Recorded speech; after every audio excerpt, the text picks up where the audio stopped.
Selamat datang di channel saya.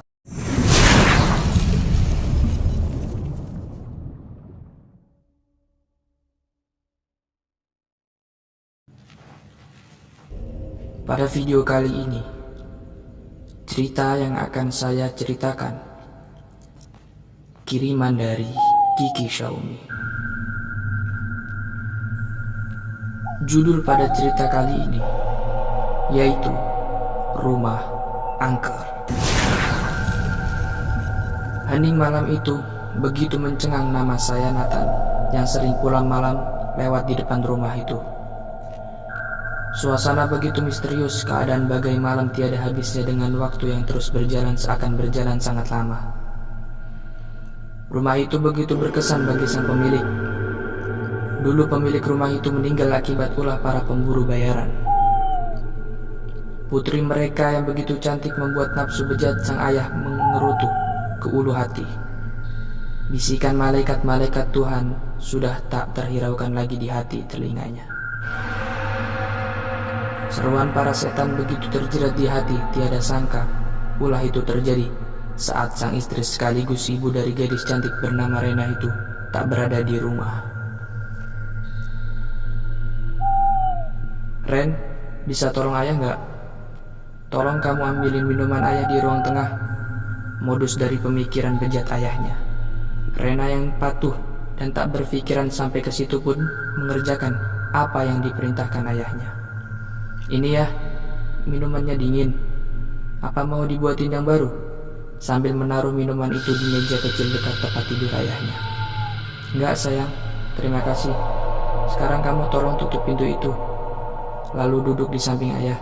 Ayah mau bicara sama kamu sayang. Dengan menatap wajah sang ayah yang tampak serius. Tanpa bicara apapun, dia menuruti perkataan ayahnya. Lalu dia mendekat dan duduk di samping ayahnya yang berada di atas tempat tidur yang lumayan luas. Kamu tuh cantik sayang, belai rambut Rena. Yang nampak indah, kelakuan itu pun dilakukan dengan memaksa anaknya untuk melayani nafsunya. Jeritan sang anak yang berontak tak dihiraukan, yang penting kepuasannya. Saat bersama istrinya pulang dan membuka pintu kamar, betapa kagetnya seorang ibu melihat anaknya dipaksa melayani nafsu sang ayah. Sampai kemudian setelah bercerai dengan sang suami dan membawa Rena bersamanya. Gelap mata batinnya waktu itu melihat Rena menangis di pelukan sambil berkata, "Mengapa ayah tega?" Tanpa menjawab, ibu Rena kemudian pergi mencari orang untuk dapat membunuh mantan suaminya itu. Malam itu begitu sunyi Pak Imron tiada bekas sesal. Dia tertidur dengan pulasnya.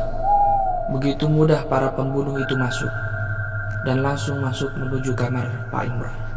Tanpa berpikir panjang, tusukan pisau itu tepat di bagian hati. Berulang-ulang Pak Imron berteriak. Berulang kali pula tusukan itu mengenai bagian perut itu. Darah yang membekas di kamar itu begitu jelas di atas sebuah kasur. Sampai-sampai tiada yang berani masuk untuk membersihkannya karena suara jeritan. Dan bagian tubuh Pak Imron yang mengenaskan sering terdengar. Dan terlihat oleh para tetangga di sekitaran rumah itu sambil meminta tolong. Berapa tahun setelah kejadian, ibu gadis cantik itu tertangkap polisi dengan para pembunuh yang dibayar. Tetapi arwah Pak Imron itu tetap bergentayangan sampai sekarang. Entah apa yang dia minta, sampai-sampai dia tidak bisa tenang. Tetap menjadi hantu yang sering menampakkan dirinya setiap pukul 1.00.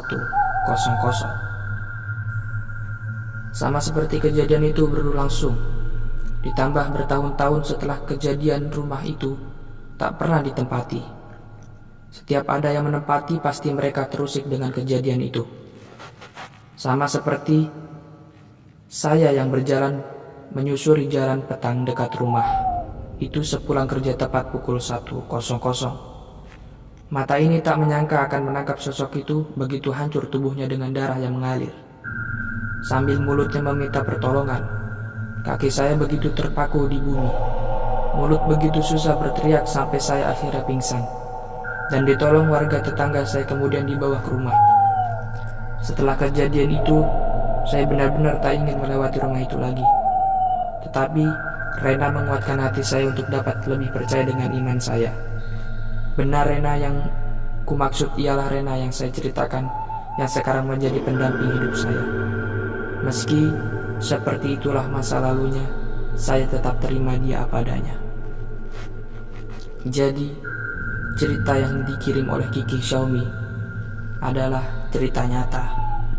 Tetapi pada video kali ini, saya hanya membedakan namanya. Jadi, jika ada kesamaan nama atau sebagainya, mohon dimaafkan. Mungkin cukup sekian dari channel saya, dan pada video kali ini cukup. Kita lanjut di video selanjutnya. Terima kasih.